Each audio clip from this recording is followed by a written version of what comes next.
నమస్తే. Welcome to our channel. నేను సిరి. ఈరోజు మనతో పాటు ఉన్నారు జనసేన అధికార ప్రతినిధి కీర్తన గారు. నమస్కారం. నమస్తే మా. మేడం, మనము ఇప్పుడు చూస్తున్నట్టయితే జగన్ నిన్నటి మిత్రుడు జనసేనలో కలుస్తున్నారు అనైతే వార్త వస్తుంది. సో, జనసేనలో కలిస్తే మన పవర్ స్టార్ పవన్ కళ్యాణ్ గారి నిర్ణయం ఎలా ఉండబోతుంది? అంటే ఎలాంటి నిర్ణయాలు తీసుకోబోతున్నారు? ముందుగా మీకు అలాగే మీ ఛానల్‌కి వీక్షకులకి నమస్కారం అమ్మ. ఒకటే విషయం మీరు గమనించాలి. ముద్రగడ అంకుల్ అయితే మా అందరికీ సుపరిచితులే. అలాగే అంకుల్ కూడా కాపు ఉద్యమాలలో పేరుగాంచిన వ్యక్తి. ఎన్నో ఏళ్లుగా కాపు ఉద్యమాలు చేస్తున్నారు. మేము చిన్న పిల్లల నుంచి ఆయన చూస్తున్నాం, పెరుగున్నాం.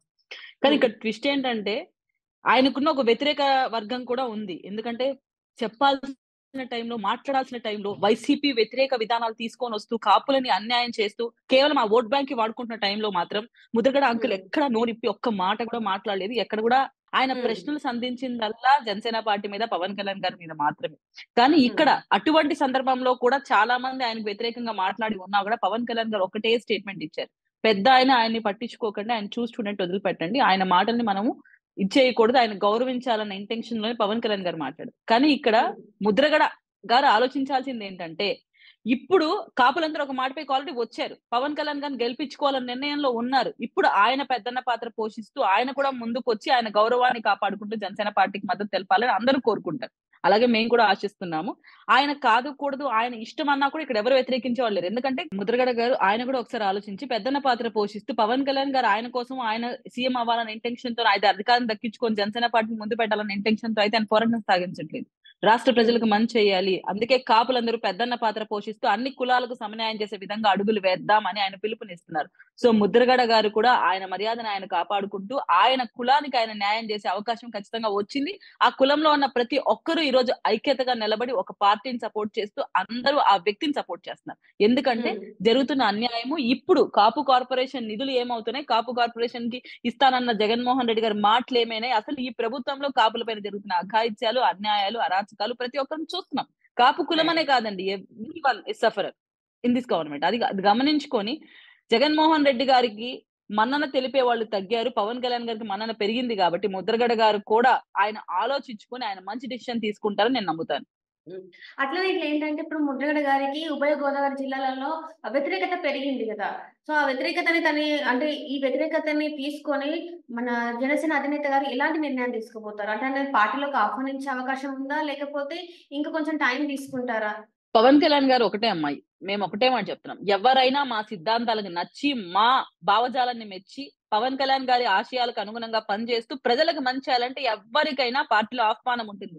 ఈ హ్మ్. పార్టీ, ఆ పార్టీలో పని చేశారనో గాని, ఈ వ్యక్తులు, ఆ వ్యక్తులని కాదు. మమ్మల్ని దూషించిన వ్యక్తులైనా, ఈరోజు ప్రజలకు మంచి చేస్తానంటే మేము ఖచ్చితంగా రమ్మని చెప్తాం. అలాగే హ్మ్. ముద్రగడ గారు కూడా ఎందుకు అసహనం ఉంది ప్రజల్లో అంటే, వాస్తవాలను పక్కన బెట్టి, అవాస్తవాల వైపున ఆశ చూపిచ్చి, ఎక్కువగా పవన్ కళ్యాణ్ గారిని టార్గెట్ చేస్తూ మాట్లాడారు తప్ప, అధికార పార్టీని టార్గెట్ చేయలేదు. ఈ హ్మ్. 5 ఏళ్లలో టార్గెట్ చేయడానికి ఎన్నో అంశాలున్నాయి. ఎన్నో అన్యాయాలు కాపు కులస్తుల పైన జరిగాయి. ఆ రోజంతా హ్మ్. ఆయన ఎప్పుడూ మాట్లాడలేదమ్మా. జస్ట్ పవన్ కళ్యాణ్ గారిని టార్గెట్ చేస్తూ మొన్న గూడా మాట్లాడారు. అందుకే అవును. అసహనం ఉంటుంది గదా! ఎందుకంటే కుల పెద్దలన్నప్పుడు కులంలో జరుగుతున్న అన్యాయాల గురించి, కులంకి జరుగుతున్న ద్రోహాల గురించి, అక్కడ వస్తున్న నిధుల గురించి, ఇస్తానన్న మాటల గురించి, హామీల గురించి మీరు మాట్లాడితే కుల పెద్దలవుతారు. అక్కడంతా నోరుకు ప్లాస్టర్ వేసుకునేసి, కేవలం పవన్ కళ్యాణ్ గారిని టార్గెట్ చేస్తూ మాట్లాడితే ఎవరికైనా కోపం వస్తుంది. ఎవరికైనా వ్యతిరేకత ఉంటుంది. ఆ హ్మ్. వ్యతిరేకతను ఆయన ఈ రోజు పక్కన పెట్టి కులానికి న్యాయం చేయాలనుకుంటే, మంచి పార్టీని సపోర్ట్ చేసి, మంచి నాయకుడికి ఎనకాల మద్దతిస్తారు. హ్మ్. అంటే ఇప్పుడు మనం చూస్తున్నట్టయితే ముద్రగడ గారికి వైసీపీలో సీట్ రాలేదు. వాళ్ళ కుమారుడికి సీట్ రాలేదని జెప్పేసి మళ్ళీ ఇటువైపు మళ్లారనుకోవచ్చా? అటువంటివి ఊహాగానాలకి జనసేన పార్టీ తావివ్వదు. ఆయన హ్మ్. నిజంగానే సీట్ అడిగారో లేదో, ఇస్తానన్నారో లేదో అవన్నీ నాకు తెలియదు. నా వరకు ఒక హ్మ్. కుల పెద్దగా ఆయన్ని చూస్తాను. కులానికి మంచి చేయాలనుకునే వాడిగా అయితే ఖచ్చితంగా జనసేన పార్టీలోకి రమ్మని చెప్తాను. అన్ని హ్మ్. కులాలకు సమన్యాయం చేసే అవకాశం మేము కల్పిస్తామంటున్నాం. అంటే అది సీట్ ఇప్పుడు అది ఆయన పర్సనల్ థింగ్. అంటే నిన్న మొన్నటి వరకు చూస్తే కాకినాడ, మచిలీపట్నం నుంచి సీటు ముద్రగడ గారికి, వాళ్ళ కుమారుడికి వస్తది అని జెప్పేసి చర్చలైతే జరిగాయి. కానీ సడెన్‌గా జగన్ గారు, ఏపీ సీఎం జగన్ గారైతే మూడో విడతగా విడుదల చేసిన దాంట్లో అయితే తన పేరు లేదు. అందుకోసమే వైసీపీకి దూరమై జనసేనకి దగ్గరవుతున్నానని జెప్పేసి ఒక చర్చ గూడా రావడం జరిగింది వేదిక మీదకి. సో, ఇప్పుడు ఈ పరిణామాలు మనం ఎలా పరిగణించాలి? అటువంటి చర్చలొస్తున్నాయి గానీ, ఎక్కడ వాళ్ళ కుమారుడైతే మాత్రం అలాంటి స్టేట్‌మెంట్ ఇవ్వలేదు. ఆయన కూడా అలాంటి స్టేట్‌మెంట్స్ అయితే ఇవ్వలేదు. ఇప్పుడు కూడా ఒక కుల పెద్దగా ఆయన్ని దృష్టిలో పెట్టుకొని ప్రతి ఒక్కరు ఆయన్ని అడుగుతున్నారు. మీరు ఏ పార్టీకైనా మొగ్గు చూపిస్తారా? లేదు ఆయన ఏమన్నా చర్చించారేమో మేము పలానా పార్టీలోకి రావాలనుకుంటున్నాం. నిజంగా సీట్ ఎక్స్‌పెక్ట్ చేసి వచ్చే వాళ్ళకైతే జనసేన పార్టీ ఎప్పుడు ఆహ్వానం పలకదు. నిస్వార్థంగా వచ్చి పని చేస్తాము, ప్రజలకు మంచి చేస్తామంటే మేము ఖచ్చితంగా స్వాగతం పలుకుతాం. ఆశించి వస్తున్నారు అనేదైతే నేను ఒప్పుకోనమ్మా. నిజంగా మార్పొచ్చుండొచ్చు. ఇన్ని రోజులు నేను కులానికి ఏదో చేయాలని తపనుంది. చేసే అవకాశం పవన్ కళ్యాణ్ గారు కల్పిస్తున్నారు. ఖచ్చితంగా యుటిలైజ్ చేసుకుందాం, నా కులానికి న్యాయం చేద్దాం అని అనుకుంటున్నాడేమో. అంటే ఇన్ని రోజులు మనం ఇంతకుముందు చూసినట్టయితే చంద్రబాబు గారి ప్రభుత్వం ఉన్నప్పుడు ఎన్నో చేశాడు. ఆఖరికి ఒక ట్రైన్‌ని కూడా ట్రైన్ ఆపేయడం, దాన్ని ధ్వంసం అట్లాంటివి కూడా చర్యలు మనం చూసాం. కానీ ఎప్పుడైతే జనసేన అంటే మన జగన్ పార్టీ గెలిచింది ఈ 4.5 సంవత్సరాలలో ఒక్కసారి కూడా కాపు ఉద్యమం గురించి గాని, బీసీ దాని గురించి గాని ఎక్కడ తను మాట్లాడింది లేదు. కానీ సడెన్‌గా ఈ రోజు అంటే ప్రజలలో ఉన్న డౌట్ ఏంటంటే కేవలం సీటు రాకపోవడం వల్లనే మళ్ళీ తిను ఇటు సైడ్ వెళ్తున్నాడు. జనసేన గారి అధినేతకి దగ్గరవుతున్నాడు. మాట్లాడాలనుకుంటున్నారు అని చెప్పేసయితే బయటకి వస్తుంది. సో, దీని మీద మీరెలా స్పందిస్తారు? ఎగ్జాక్ట్‌లీ మీరు అనుకున్నదే అక్కడ గూడా ఆయన దగ్గర ఉండే చుట్టుపక్కల వాళ్ళకి చెప్పి ఉంటారు గదా! మీరు ఇన్నేళ్ల హ్మ్. నుంచి ప్రశ్నించకపోవడమే బిగ్గెస్ట్ మైనస్ మీకు. ఎందుకు మీరు ప్రశ్నించట్లేదు? అధికార పార్టీ నుంచి మీకేమైనా మేలు దొరుకుతుందా? అందుకేనా మీరు ప్రశ్నించలేకపోతున్నారు? హ్మ్. కులద్రోహిగా మీరు రాబో తరాలకు మిగిలిపోతారేమో ముద్రగడ గారు అని ఆయన చుట్టుపక్కల గూడా ఆయన చెప్పి ఉంటారు గదా! వ్యతిరేక హ్మ్. వర్గం ఎక్కువగా ఉంది అన్నప్పుడు ఉభయ గోదావరి జిల్లాలో ఖచ్చితంగా ఆ ప్రస్తావన వచ్చుంటుంది గదా! ఆయన ఎందుకు హ్మ్. మౌనంగా ఉన్నారో ఆయన జవాబు చెప్పాలి.